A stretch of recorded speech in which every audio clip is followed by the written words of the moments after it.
What's that? Another iteration. Yes. Right? Yes. The dreams get bigger and bigger and bigger. That's right. Okay. I think I did a meme one time that said, "Dare to scare yourself with a new thought, and if you wet your pants, you know you're on the right track." Okay. So that's what that was. Yeah. All right. I'm a little nervous now about the new thoughts tonight. I might need a towel. That's a taste of seeker sensitivity. What are we really looking for? This week's episode of The Wise Guys, a podcast that unleashes the unthinkable in culture, religion, and everyday life. In this conversation, the guys dive into the concept of being seeker sensitive. It's an ages-old concept that they are bringing forward to look for something deeper than our norms. So, strap in, shatter the norm, and see if you are willing to let Mac, the Rev, and Coach Stu take you to a place of thinking differently. Okay, welcome to The Wise Guys, a podcast where we unleash the unthinkable, see things differently, and shatter the norms to help you expand your worldview. But be careful, as we say every week, right? Be careful. Be careful what you pray for, right? We always say that. Yeah, it just might change everything. It has the potential, doesn't it, guys, huh? With my wise guys, of course, I've got them here. So we got the Rev in the house. It's so good to be around your wisdom, Mac. Well, that's questionable, but okay. I'll take it, man. And the Coach Stu, man. I'd agree with that. I love being gentlemen. around both of your wisdoms. I think the collective here is just amazing. I'm just praying every time we get together that my wisdom quotient goes up a little bit because I'm spending time with the two of you. Oh, there it is. You guys it. listen to this. He's doing an infomercial for us. Okay, this is great.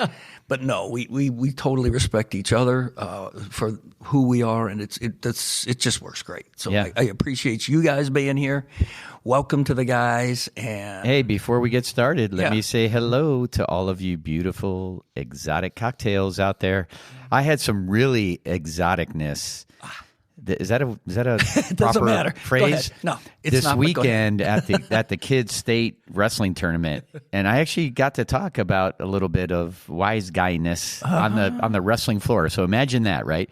There's wrestling going on, 14 mats all around, and I'm getting in conversations with people. But I think you have to tell Yeah, they're listening. the good one. And I'm becoming famous in the wrestling world. Tell them the good one. I'm walking through, and I hear somebody say the word sniglet, and I turned around, and this coach was just laughing. He looked at me, and I'm like, "Oh man, the Rev is famous in the wrestling world, Or maybe infamous. Yeah, that too. So here's the deal. If you don't know what we're talking about, okay, Listen.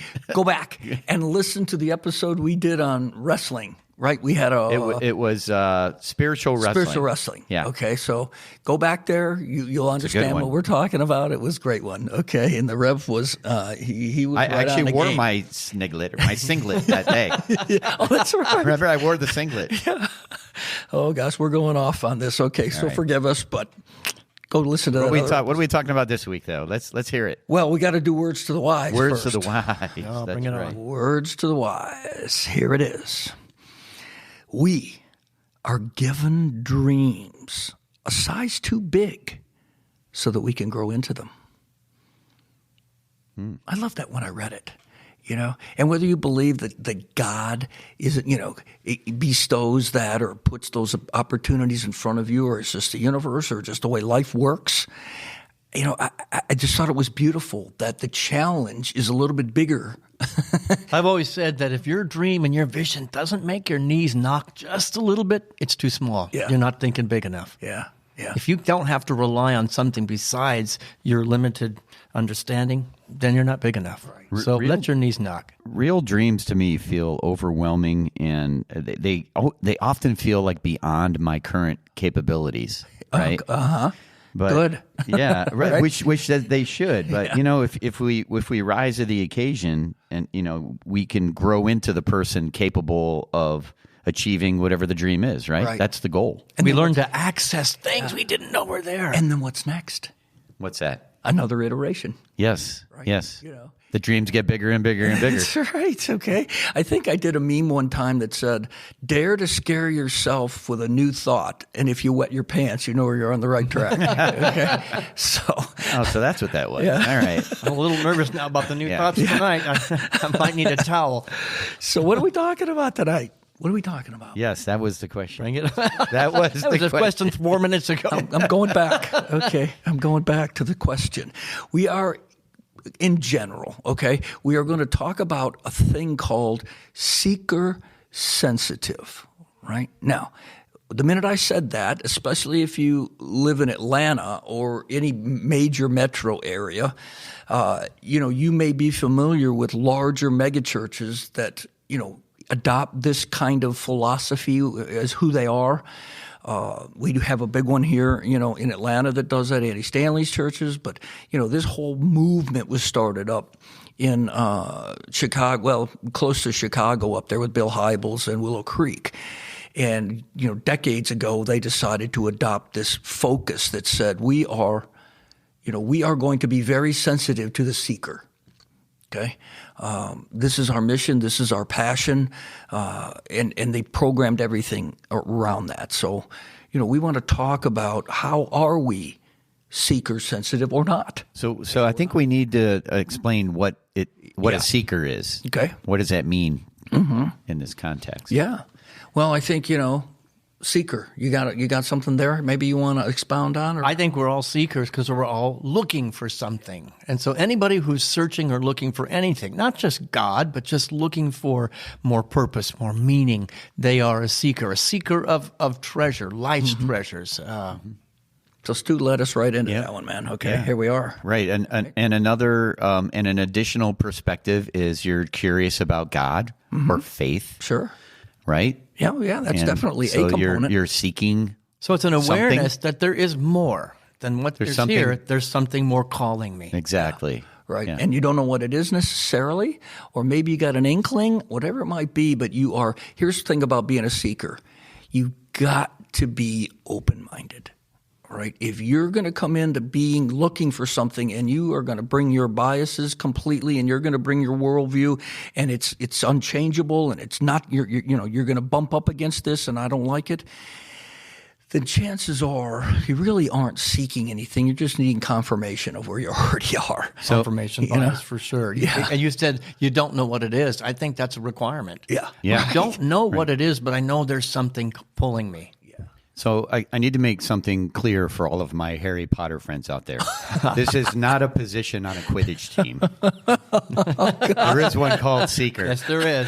So I just kind of called myself out as being a really big, geeky Harry Potter person. But that's okay. This is something different. This is something I love you a little bit more now. Yeah, it's still when you go into Dragon Con and all that kind of stuff, man, it's crazy. He sends us pictures.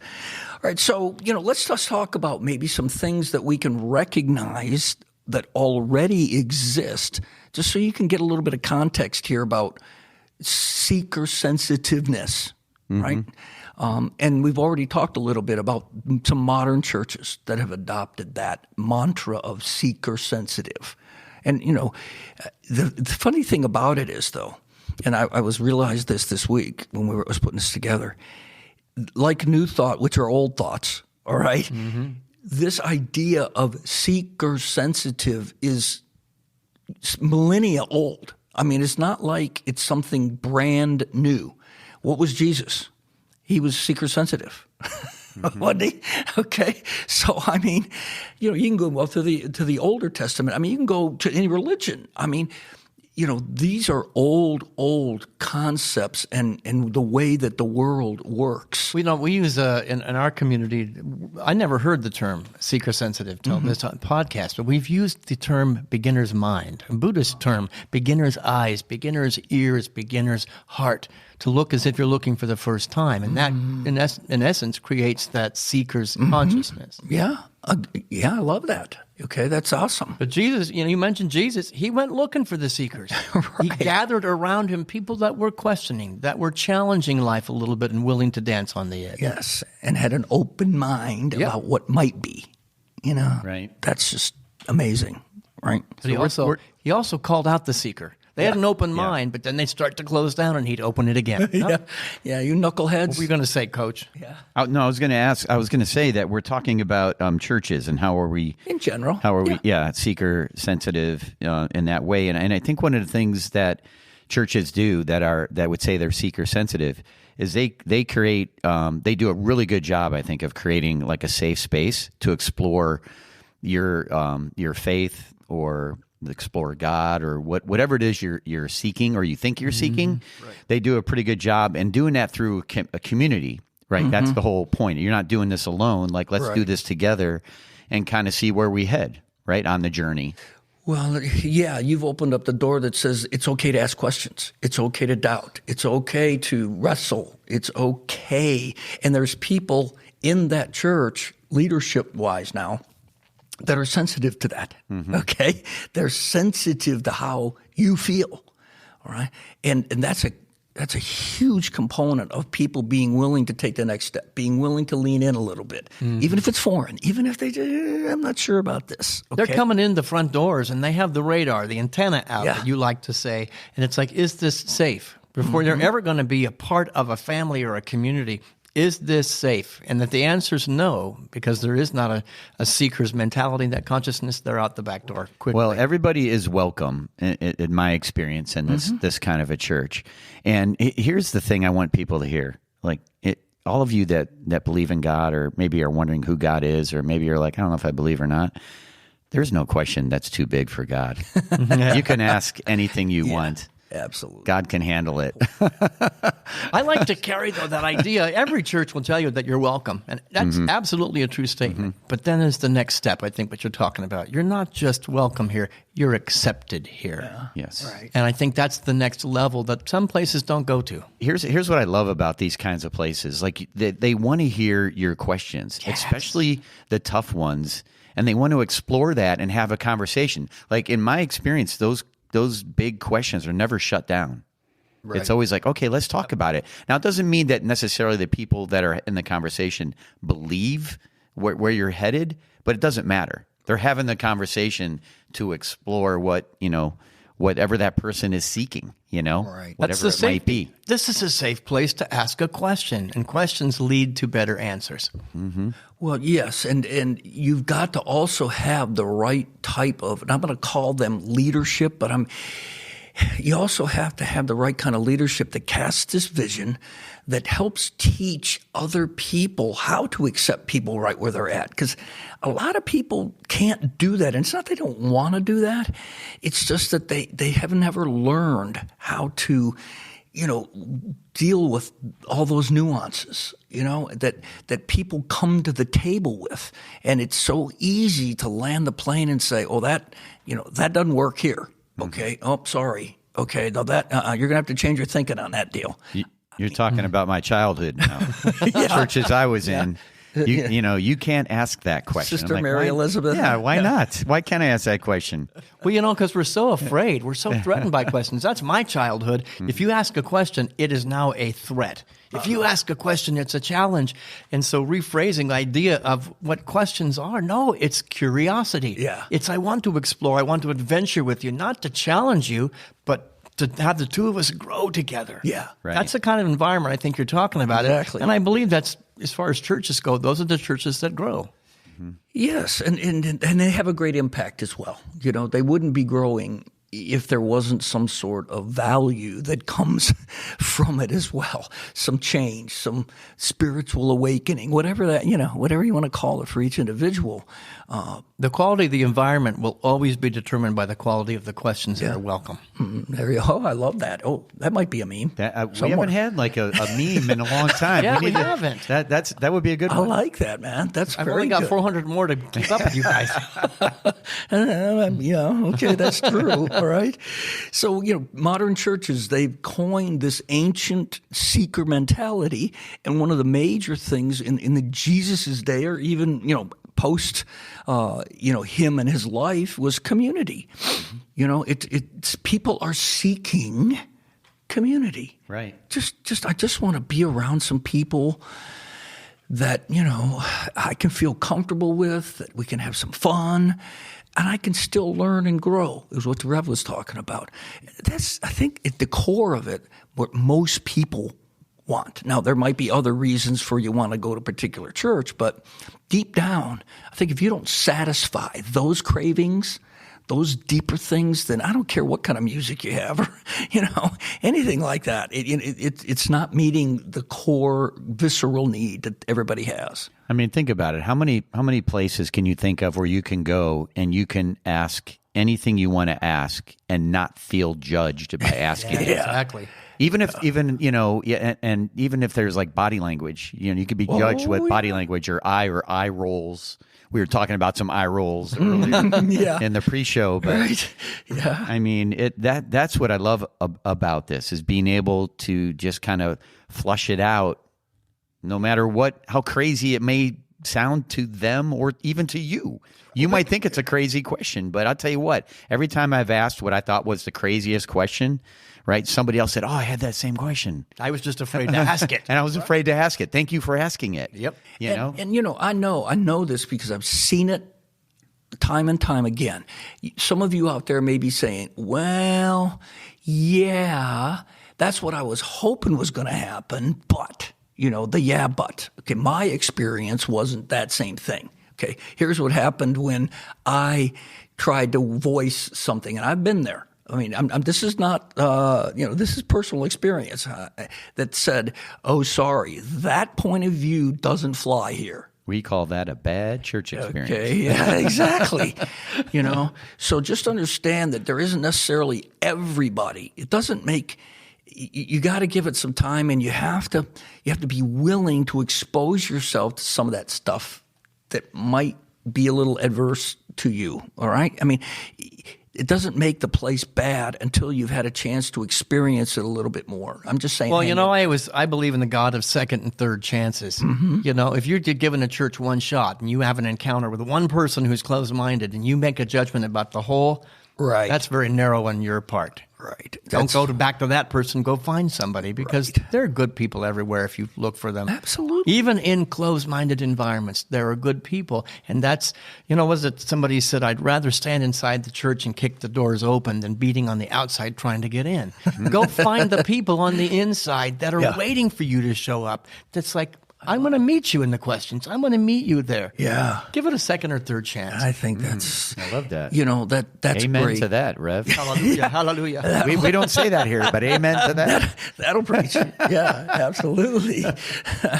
Well, it's an interesting journey to evaluate who you are and what you're trying to accomplish when you're part of a church, and if you have anything to say about it, all right, certainly. But even if you don't, and you get into the smaller groups that most churches have, it's still a very important thing for you to go into that thing with an open mind that says, I'm going to love this, and no matter who's in here, I'm going to love them, is the best that I can, and I'm not going to try to force my theology down their throat. Well, take theology out of the equation. I've had this conversation with senior homes or senior citizen centers. Yeah. No, I went to that senior center once, and they were terrible, awful people. I said, "Who'd you talk to?" "I only talked to one guy."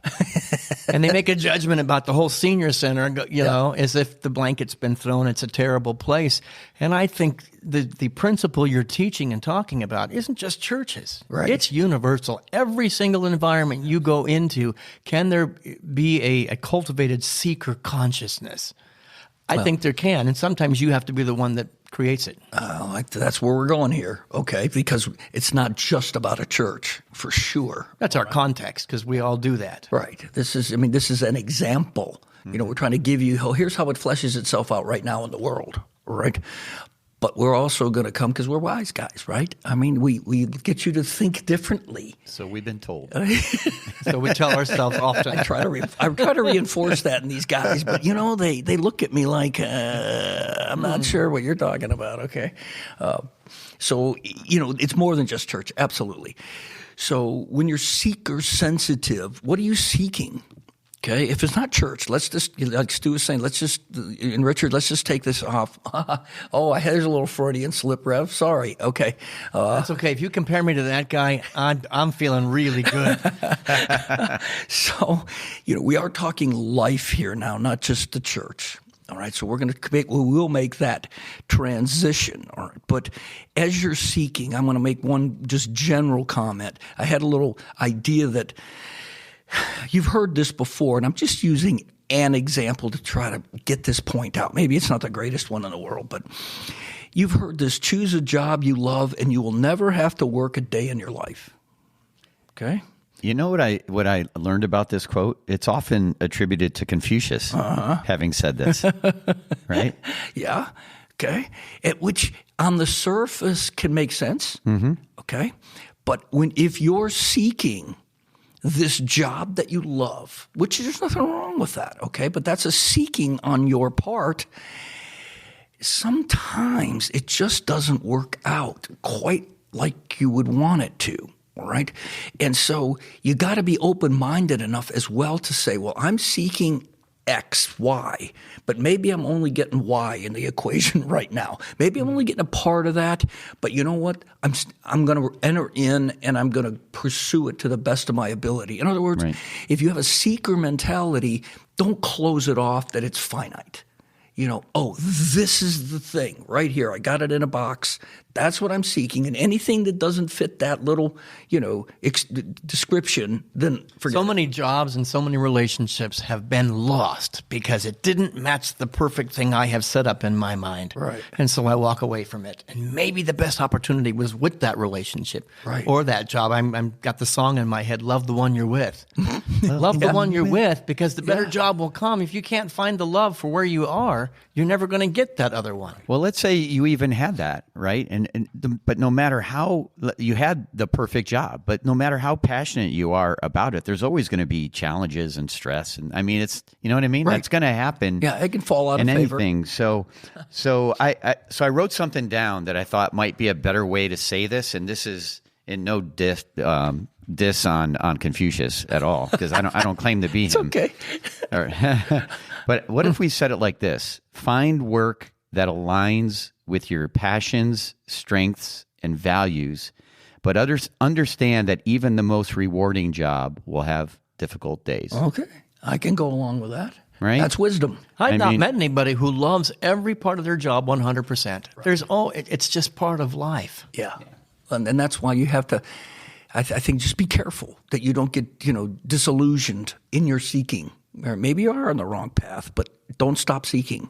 Don't do that, all right? Because you will close yourself off. There's a Japanese saying that's called ikigai, and you can look that up. I'm not going to go into it on this podcast, but that will talk about your life's passion and how you want to give your time away and how not to give your time away. It's as much about what you should do as well as what you shouldn't do. Okay. Well, I tell you, at the risk of a bunny trail here, we're using seeking in the context of out here, the job, the relationship, the experience, the church. You're coming inside, I'm telling aren't you, you? It's got to come inside, baby. I knew it. He's going down inside. Well, he By just nothing else, I am consistent. Yes, you are, and we love you for it. So that's a great lead-in to the second half of the podcast, without a doubt. Be the change you want to see. There it is. Yes. So we're gonna take a deep breath here with that and beautiful wisdom, and then we're gonna come back and we'll talk about how we might want to shatter some of the norms now that you might look at when it comes to seeking. So hang on for a little bit. We'll be right back. Thanks. Like what you hear so far? Join us in the Rogue Nation by going to our website, gorogue.life, where you will find links to our social media and podcast channels and a way to subscribe to all our happenings. We encourage you to become a member of our cafe, where you can interact with us and fellow Roguers and keep the conversation going. Please share us and like us. Now, let's get back to our Wise Guys. All right, gang, welcome back to the Wise Guys podcast, where in this episode we are talking about being or seeing or engaging in being seeker sensitive. And we just spent the first part of the podcast talking about, some of the ways that we already see it going on around us, definitely in churches, that we see that mentality and that programming and that focus. But those are things, and I think we ended the first half with the Rev saying we got to move inward now. Okay, it's time to move in because a lot of seeking happens personally, happens within us. All right, so at the key, I think the seeking, if we're going to talk about expanding like we have been, a lot of it has to do with relationships. Because the minute you get so focused on your thing that you're seeking, you can really turn inward really easily. And then it becomes kind of narcissistic, or you fold down in yourself and you're doing all kinds of mantras and you're doing all sorts of other kinds of stuff, but it's all about you. Okay. All about you. And there might be a song. I'll get Stu going here. There might be a song that says, It had to be you. I knew the Rev would have one in there, man. Okay. So, here's what we'll start this out with. We're going to shatter some of your norms. That's what we do. But our goal is for you to ponder if something's shattered and think about it. Now, you may want to put it back together just exactly like it was. Okay, that's up to you. But what we're hoping is that in that shattering, you're going to go find something that's even more beautiful. That's even something that's just more amazing than whatever it was that got broken. Right? So our first nugget here might be to seek new ways to engage with people and develop in that as you want to do that. It means, we think, you need to develop a greater sense of your emotional intelligence. Maybe some of you don't know what that means. You can look it up. And we're not going to go into a whole emotional intelligence thing on this episode. But one of the components of having a higher emotional intelligence is your social skills. Okay? Right. Developing your social skills. Because again, what are we talking about? Relationships? Okay? And so, developing how you can relate to other people and be sensitive to their seeking, let alone your own. I'm constantly asking myself the question, am I an open environment or am I a closed environment? Is in my relationships and interactions with people, it's easy to go unconscious and become closed down. Right. And it's easy to spot it in other people, but the reality, I need to ask myself, have I come into this situation with an open heart, or am I a closed mind? Right. And I tell you that distinction is really important, and the good in my life has come from asking that question, being more open and receptive to the seekers. And being a seeker myself, I really want to understand where you're coming from. Right. I really want to know you. Oh, yeah. That's Great point. Great point. I mean, if you're seeking, you're going to be able to relate to other seekers better, right? I mean, it's And them just to natural, you. right? And them to you. That's right. So, And you can have a look that is like an open look, like it's body language, right? Yeah. Like people, people, and as soon as I say this out there, people, you know what I'm talking about. You've seen people that you're like, I'm not walking up to that person. Like, there's no way. But then there's other people like, wow, like, what do they got going on? You smile, or you're inviting. Like I often had wondered what my resting face the is, resting right? face. And I know it has a little bit of a smile on it because when I walk by people always smile at me. And I used to think, why are people smiling at me? And then I sat for a long time in front of the mirror one day. On you. That could be. I sat in front of the mirror one day and for a long time, and I was like, wow, I got like a little smile. Like, that's cool. Like, I'm glad I have that. Well, so I'm just saying, when you're out there, like, absolutely, don't be afraid to look at people, look them in the eye, to just take a deep breath and feel like invite them in energetically, and if they want to say something, they really will. Helps that. Oh, for sure. They'll smile back at you. Your eyes glisten. Yeah. I mean, it's all kinds of other. But you probably got what I'm going to call resting Christ face. You probably cultivated that. Yeah. Maybe it wasn't always that way. See, look at he's smiling. It's a natural thing. He's not even thinking about it. Right. Because you spent some time intentionally being that environment. Well, I heard this story the other day about this whole resting face thing. And I didn't see this. I don't know. But I heard that one episode of Oprah what she did was she panned the audience. They didn't know what was going on. I mean, they just had a camera that was panning the audience, okay? And then they started talking about resting face, and there was a whole conversation about that. And then they played the pan. And then everybody panicked. Yeah. Oh my God, what is my face? Oh my God, but it really gave them, a heads up to say, that's me. Yeah. Oh my gosh, look at that. Yeah. And so if you need to sit in front of the mirror, then sit in front of the mirror. All right. But it matters. This is the point we're trying to get at. If you want to shatter some of your norms, if you want to be more winsome to seekers as you're seeking, then work on your resting face, okay? Yeah. That's one component, right? Right. And, ask some open-ended questions. And what I mean, here's the core to that. You got to be in conversation with somebody in order to ask open-ended questions. Right. Yeah. It doesn't do any good to ask one of yourself, all right? So you got to be with other people if this is going to work. Hey, we're here with people. I mean, we're not meant to be alone. No. So, never the intent. No, so you got to ask when you ask open-ended questions that lead can lead to more. To an open conversation. But if your conversation with somebody is yes, no, you can answer it with a one-word answer or something like that. You're not really developing a conversation or way that anybody's going to get to know you. Well, there are people out there, because I used to be, I am pretty shy, basically, and introvert. I know you don't like that. I am an introverted guy. And I realized that people really appreciated it when I didn't know what to say, and I said that. I don't know what to say. Tell me more. Yeah. Well, that's saying something. Tell me more. I'm interested in that. I'm interested in you, but being totally honest is an open book. I don't know what to say, but I'm still interested. Well, that's an icebreaker. Exactly. So you got to find these different, whatever works for you. We're not going to say, this is the way to do it, but think about it. It needs to be a conscious thing to when it's not conscious anymore. It's just who you are. Yep.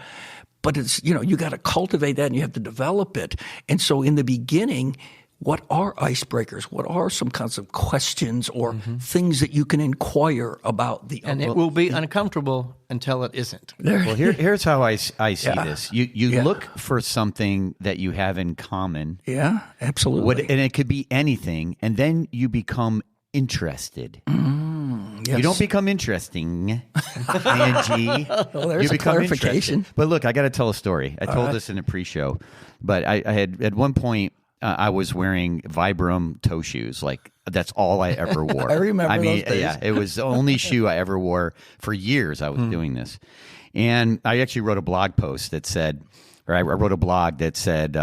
The title of it was "My Toe Shoes Have More Friends Than I Do," and it was true because this is what would happen. I'd be walking down the street, you name it, any place I was. Yeah, somebody would look down and instantly want to start talking to me about my shoes. They wouldn't even look me in the eye; they're looking at my shoes, which is why I said they have more friends than I do. Yeah. And we would start a conversation. I can't even tell you how many conversations I got into just because I had those shoes on. Yeah. So they saw something, and it gave them a way to connect with me.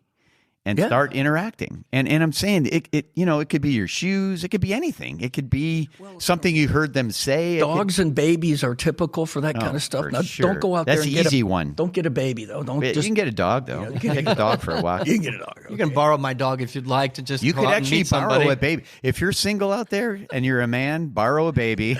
You will get a lot. You'll get a lot of attention. That just got a little creepy. Well, we're not giving dating advice. Either one, men or women, either one can do that. That's right. Yeah. So, find those. But it's an intentional thing on your part. So like what Stu was saying with his shoes, they would come up and start asking him about the shoes. Now, what does he do with that asking? Okay. He can either go, yeah, those are my shoes. Yeah. Right. Excuse me, I'm busy right now. Pardon me. Okay. And walk away. Or he can then use that as an inroad to have a conversation. Whatever the conversation might be. But you got to take that next step, all right? You got to be willing and vulnerable and get out there a little bit, okay? And you have to be aware of their social skills, okay? Because if their social skills are not quite I'm going to say developed, but I'm not going to try to judge somebody. But I'm going to say if they're not practicing some of this stuff that we're talking about, sometimes I can rub you the wrong way. And you just want to stiff arm them and you just want to walk I've out. watched so many conversations where the very extroverted person is just, I'm going to pour myself on you, and the person's backing out of the room as quickly as they can. Yeah. Shyness is a real thing. You've got to be sensitive. But if you're having a secret consciousness, you're going to read the clues coming to you. Yeah, you gotta. The way I see that, Rev, is you got to meet people where they are. Yep. Absolutely. So and in my world, I have Stu's School of Life.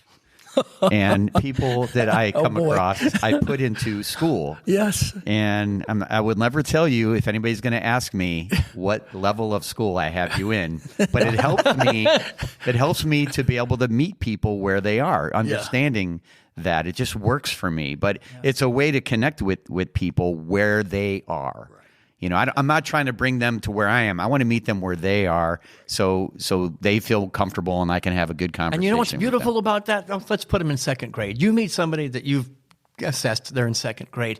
Your willingness to be present with them, to be interested in them, they're going to graduate to third grade, all in that brief moment of conversation. Ooh, I like that. And I haven't thought about that. That's good. Right. And what's beautiful about it, and I know Stu's approach to this, isn't with the intention in mind of getting them to third grade. Nope. No. Okay. No. You're just meeting them. I just where want to they're connect. at. Yeah. I want to connect with you, and I want to create a safe environment for you to be you, because I see you, I know you, and I respect you. In second, third, fourth grade, it doesn't really matter. Then the natural evolution happens to third grade just because I'm safe. Right, right. Well, another thing about emotional intelligence is good eye contact. I mean, there's body language. Stu is already talking about body language, all right, your resting face, but also eye contact. People, and especially shy people, you don't want to intimidate them, okay, by staring at them. But you do want to show interest in them. And it's very difficult for anybody to believe you're sincere and are interested in them if you're looking somewhere else. Well, Okay. the eyes tell stories. Yeah. Oh, they tell stories. Right. You could have somebody smiling and looking at you, and you look in their eyes, you're like, there is something else going on. So There's the sensitivity right there. Mm-hmm. Yeah. And you have to start to learn to engage so that you can start to see these things, okay? And then the other thing we always hear about, and this is common, but, the whole listening thing, right? The whole just let me listen to you and not try to butt in or try to, compete or anything like that. When the time is right, then you speak. It doesn't mean you're silent. But the most thing is to be sensitive to them and listen. This is so hard to do. I actually did a whole weekend seminar that was kind of revolving around this. And one of the things I had us do, it's about like clearing your mind when somebody is speaking to you and truly hearing what they're saying, instead of sitting there thinking, okay, what am I going to respond to? Oh, I thought about this thing. Yep. I want to tell them that. And you're piling up all this stuff in your head and not listening. Right? It's kind of like you're putting it all on the shelf and, I'm going to say all these things instead of just leaving that shelf empty. And then when it comes time for you to say something, then you just, whatever comes, right? But that is so hard to do. You have to practice doing this. Well, you want to keep thinking. And I want to go back to that idea of, I've made a judgment because you're not looking at me. You're smiling, but you're not looking at me. You're not making contact. I can judge that. Then I'm not a seeker energy. Or I can go, what difficulty, what pain, what uncomfortableness might be across the table from me right now. That's a compassionate, which is the open environment, not, she's not genuine. He's not sincere. Yeah. Or maybe he's sincerely hurting. Yeah. And that eye contact may be just too much for him right now. Meet him in the valley where they are. Be sensitive. Well, exactly. Yeah. I guess I was kind of looking at that, the reverse, that if I'm going to have a conversation with somebody, I want to try to practice my presence. But if they're not looking at me and they're wherever they are and wherever it's happening in their life, you want to be demanding, hey, look at me. Hey, excuse me. You with me? Hello?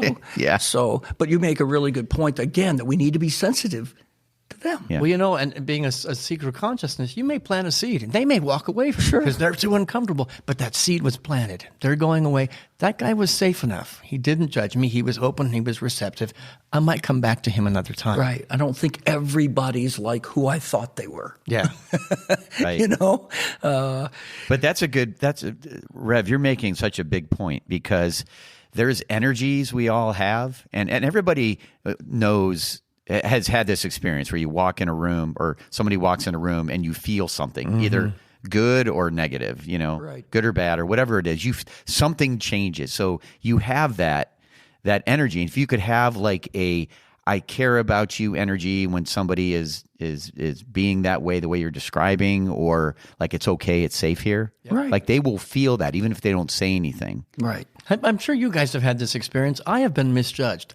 I consider myself a loving, kind human being. And if I'm having a bad day or really struggling, and I'm struggling with some things right now, and it's like walking into the room and I'm being judged, that's not a seeker environment. Right. Help me understand what you're going through, brother, sister, as opposed to, bad energy, negative energy.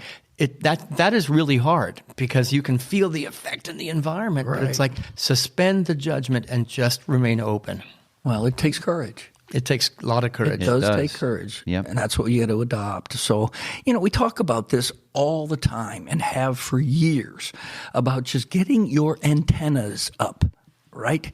Just getting them up to observe, just to be resonating with. Okay. Yeah. You see this in the video? Okay. So, but that's really important because you have no idea what's coming next for the most part. None of us do. Right? You live in the moment, and whatever the next moment is, most of the time we have no clue. But if you want to be able to navigate it better, then you get your antennas up and you're sensitive to what's going on around you. You don't have to think about it then. It's natural, right? But it takes courage because then you're also vulnerable. Okay, when you do that, because you're going to enter into conversations, you're going to show some of yourself, in the whole equation, and that sometimes gets a little tough. It requires intimacy, intimacy, and I might get hurt. Oh, I like that. Into me see. I love that. That's another meme. Here we go. 2 in 1 show. Come on. God, Rev. It's not original. I know, but it's it's old okay. as the hills. Yeah, it's okay, though. And lastly, I think I just want to, this from a personal experience, when you're trying to relate to others that are seeking, to be vulnerable, to say, as Rev was talking about, maybe you just don't know. You don't really have anything to give them, right? But another thing that you can do to really make a connection is an empathetic, oh yeah, I've been there. Let me tell you, in the right way, let me tell you a little bit about my story, okay? And now you're sharing stories without doing what Stu was talking about. Just can't wait to get in there to tell your story, all right? But there becomes a whole nother, I was seeking somebody like me that's been through something similar to what I've been through. And right there, boom, you've got a connection. You can help each other. If you're seeking. Our human race has become so uncomfortable with silence, so uncomfortable with presence. And so we think we have to fill the words. And sometimes what that person needs, if you're in a seeker environment, is just you to be present with them. Right. I don't need magic words. I don't need magic, exciting responses. I just need to be present. But because we're so uncomfortable with silence, men are the worst at it. I've got to fill the space. I've got to fill the space. And it's like, that eye contact, that smile, is that enough? In some cases, it is. And don't klutz it up with the wrong words. Don't have to speak. Well, the minute you start to overthink this whole thing, then you're going to try too hard. You just got to learn to be sensitive to the seeker, you're inside and outside, and be comfortable and love both.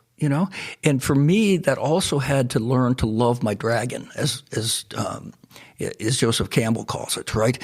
That you have these things in you that are Uggs, that you would just go, gosh, I wish that wasn't the way I acted, or I wish that wasn't the way that I am. And once you come to really seek a comfort, there's a comfort that you can seek with that part of you. Lots of stuff changes. Then it doesn't give you an excuse to be whatever it is you don't want to be, but it helps you navigate the waters better as you're coming to love yourself a little bit better, right? So there we are. There we are. Seeker sensitive. Great conversation today, guys. But right? Here we go. I got that right this time, didn't I? All right.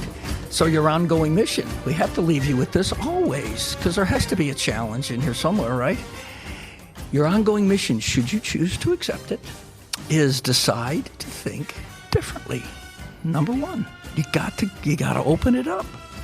Then you need to find, I said this last week, I thought it was pretty cool. You got to find the people that are willing to take the red pill.